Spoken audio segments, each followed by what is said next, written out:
अस्सलाम वालेकुम, मैं हूं इरफान समोर। दोस्तों, इलेक्शन का पैगाम दे दिया गया, शेड्यूल तय करना बाकी है और अब कौम इलेक्शन की तैयारी करे। सदर पाकिस्तान डॉक्टर आरिफ अलवी ने सारी बाजी पलट दी है और दूसरी जानिब इमरान खान ने पीडीएम को चारों तरफ से घेर लिया है और अब पीडीएम सरेंडर करने पर मजबूर हो गई है। दोस्तों, आज के इस व्लॉग में खबरें इंतहाई चौंका देने वाली हैं, बल्कि मैं तो कहता हूं इसे सेव करके रख लीजिएगा, आपको वक्त आने पर काम आएगा। लेकिन उससे पहले नए आने वाले दोस्तों से गुजारिश है कि अगर अभी तक इस चैनल को सब्सक्राइब नहीं किया तो सब्सक्राइब जरूर कर लें और बेल आइकन पर भी क्लिक कर दें। शुक्रिया। दोस्तों, पीडीएम की हुकूमत जब से इक्तदार में आई है, जो भी ये इकदाम करते हैं ये उल्टा इनके गले पड़ जाता है। वजह सादा सी है, जब ये इक्तदार में आए तो इनके पास कोई प्लान नहीं था मां सिवाय अपने केसेस खत्म करवाने के, जिनमें वो अच्छी तरह से कामयाब हुए। उसके अलावा मुल्क की मईशत का, अवाम का बेड़ा गर्क करके रख दिया इन लोगों ने। पहले मिफ्ता इस्माइल साहब आए तो वो फ्लॉप हुए, जब तो फिर उन्होंने कहा जी मईशत का चैंपियन इसहाक डार आ रहा है, किसी तरह से उसके केसेस खत्म करवाए, उसे पाकिस्तान इंपोर्ट किया और पाकिस्तानी मईशत की बागडोर उसके हवाले की, लेकिन वो भी बुरी तरह फ्लॉप हुआ और इस वक्त मुल्क डिफॉल्ट के दहाने पर खड़ा है। ऐसे में नाजरीन, जब पाकिस्तान तहरीक इंसाफ हुकूमत छोड़कर गई थी तो उस वक्त पाकिस्तान का ज़र मुबादला के ज़खायर तकरीबन 19-20 अरब डॉलर थे, जो कि कम होके इस वक्त सिर्फ 5.8 अरब डॉलर रह गए हैं, यानी पौने 6 अरब डॉलर। और ऐसे में पाकिस्तान को अभी दुबई के कमर्शियल बैंकों को तकरीबन 1 अरब डॉलर वापस करने हैं, जिसके बाद पाकिस्तान के जो कुल ज़खायर हैं वो शायद 5 अरब डॉलर से भी कम रह जाएंगे और यानी पाकिस्तान के पास 1 माह की इंपोर्ट के पैसे भी नहीं बचेंगे। ऐसे में फॉर्मूला क्या सामने आया है वफाकी हुकूमत का? फॉर्मूला यह सामने आया है कि जनाब रात 8 बजे मार्केटें बंद कर दी जाएं, इससे हमें 62 अरब रुपए का फायदा होगा। कमाल है भाई। अच्छा, ये तो कर लिया। अब देखिए, इसको पाकिस्तान तहरीक इंसाफ की केपी और पंजाब हुकूमत ने रद्द कर दिया है। ना सिर्फ इन दो हुकूमतों ने, बल्कि कराची में तो आपकी अपनी हुकूमत है ना, इत्तेहादियों की। कराची के ताजरों ने भी इस फार्मूले को रद्द कर दिया है। इसका मतलब यह नहीं है कि पाकिस्तान तहरीक इंसाफ मुल्क का नुकसान चाहती है इसलिए उन्होंने रद्द किया है, या पाकिस्तान तहरीक इंसाफ मुल्क दुश्मन पार्टी है। अगर ऐसा होता तो कराची के ताजिर क्यों रद्द करते? नाजरीन, वजह यह नहीं है। वजह यह है कि इन्होंने बगैर सोचे समझे एक फैसला किया और इंपोज कर दिया कि जी 8 बजे मार्केटें बंद हो जाएंगी, सिवाय इसके सोचे कि भाई इससे अगर फायदा तो होगा 62 अरब रुपए का, लेकिन इसका नुकसान कितना होगा, नुकसान का इन लोगों ने नहीं सोचा। नाजरीन, कोई भी फैसला लेने से पहले उसका फायदा और नुकसान दोनों चीजें सोची जाती है। फायदा तो हो रहा है, नुकसान क्या हो रहा है। इन्हें यह अंदाजा नहीं कि पाकिस्तान की मार्केट किस तरह से चलती है, किस तरह से कारोबार होते हैं।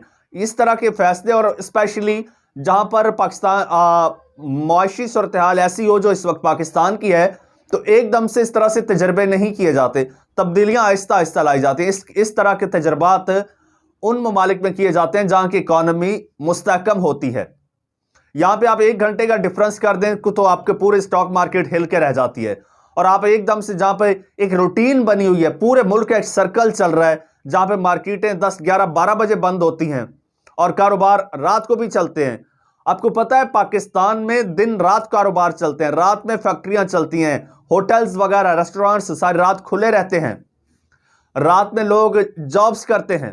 लेकिन आपने बगैर सोचे समझे एकदम से फैसला इंपोज कर दिया कि रात 10 बजे होटल्स बंद हो जाएंगे, रेस्टोरेंट्स बंद हो जाएंगे, 8 बजे मार्केटें बंद हो जाएंगी।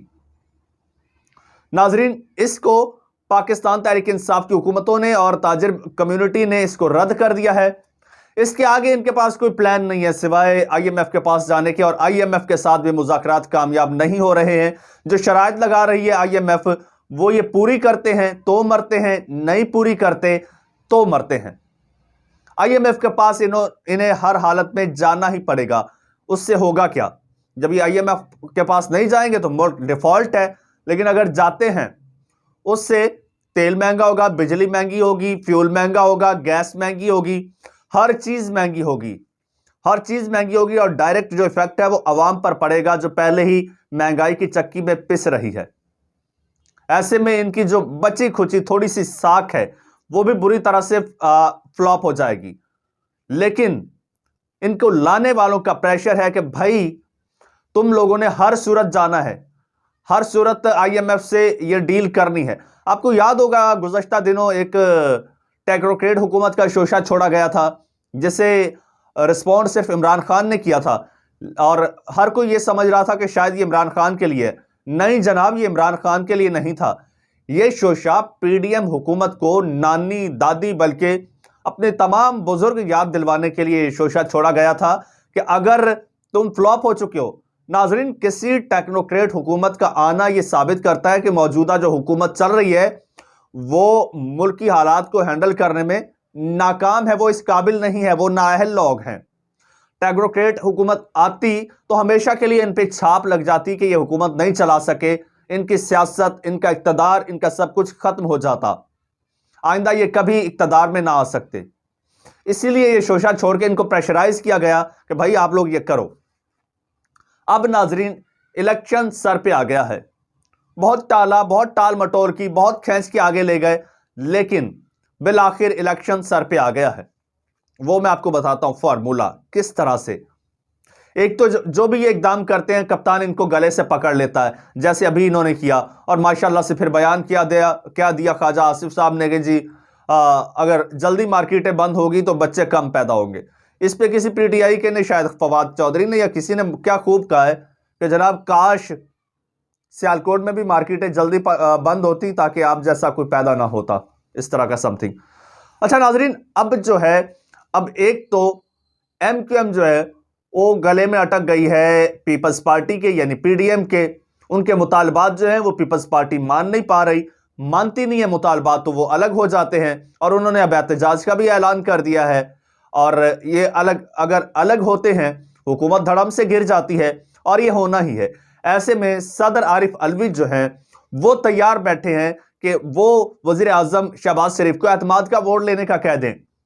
अगर उनको रोका हुआ है तो सिर्फ इमरान खान साहब ने। खान साहब कहते हैं अलवी साहब रुकें, जरा ठहरें, सब्र करें, इनको मजीद गंदा होने दें, इनकी हुकूमत जो है ये खुद ही गिर जाए, बजाय इसके कि इल्ज़ाम हम पे आए कि जनाब इन्होंने अदम एतमाद के जरिए ये एतमाद का वोट लेने का कहा और हमारे लोग तोड़ लिए। आप किनारे पे बैठ के नज़ारा देखें, इनकी हुकूमत खुद ही गिर जाएगी।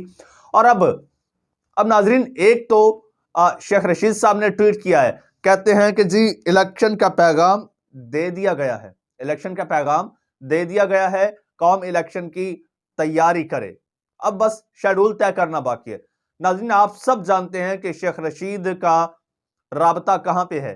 शेख रशीद के पास जो पैगामात आते हैं, जो इंफॉर्मेशन आती है वो बड़े घर से आती है और बड़े घर की इंफॉर्मेशन इंतहाई ऑथेंटिक होती है और वो लोहे पे लकीर होती है और फैसला हो चुका होता है। इसका एक और सबूत मैं आपको इस तरह से देता हूं कि खान साहब ने कहा है कि जनाब हुकूमत मिलती है तो 1 साल में सब कुछ बेहतर होना शुरू हो जाएगा। दोस्तों, ऐसे जुमले कोई भी लीडर तब अदा करता है जब उसको मुकम्मल यकीन दहानी हो जाती है, उसके मामलात जो हैं वो सेटल हो जाते हैं, उसके बाद ही ऐसे रियलिस्टिक किस्म के बयानात देते हैं। वरना तो सियासतदान सिर्फ बढ़ के ही मारते हैं और लंबी लंबी छोड़ते हैं। लेकिन जब कोई सियासतदान रियलिस्टिक बयानात दे तो समझो कि उसके मामलात सेटल हो चुके हैं और अब इलेक्शन सर पे खड़ा है। सदर आरिफ अलवी साहब को गेम तो उनके हाथ में है, सारी बाजी वो पलट रहे हैं, लेकिन वो खान साहब ने उन्हें रोका हुआ है कि अलवी साहब ठहर जाएं, इनको अपनी मौत खुद ही मर जाने दें। और ये अब अपनी मौत खुद मर रहे हैं, या तो ये बिखर जाएंगे या फिर अगर ये मुतालबात नहीं मानते, जो कि नहीं मान पा रहे, तो ये बिखर जाएंगे और हुकूमत टूट जाएगी। अगर इस तरह नहीं होता तो फिर भी इनको ये एक पैगाम दे दिया गया है कि बस भाई साहब ये आईएमएफ के साथ डील करो, ये तुमने ही करनी है, ये तुम पे लाजिम है, इसके बाद चलते बनो। क्योंकि अब इलेक्शन के अलावा मुल्क को चलाने के लिए और कोई चारा नहीं है। मुल्क की मईशत को इस्तेहकाम देने के लिए इलेक्शन इंतहाई नागुज़ीर है। बहुत कोशिश करके देख ली, सबने बहुत कोशिश करके देख ली कि इमरान खान की पॉपुलैरिटी है, ये हुकूमत में आ जाएगा इसलिए इसको दूर रखा जाए, लेकिन दूर नहीं रख पाए। मजबूरन इन्हें इमरान खान के आगे सरेंडर करना पड़ा और इमरान खान को यह पैगाम भेजना पड़ा कि खान साहब आप भी इलेक्शन की तैयारी करें। मियां साहब ने भी लंदन से लाहौर की क़यादत को कह दिया है कि इलेक्शन की तैयारी करें, इलेक्शन सर पे आ गया है। नाजरीन, मजीद ऐसी मालूमाती वीडियोस देखने के लिए इस चैनल को सब्सक्राइब कर लें और बेल आइकन पर क्लिक कर दें। मुझे इजाजत दीजिए। अल्लाह हाफिज।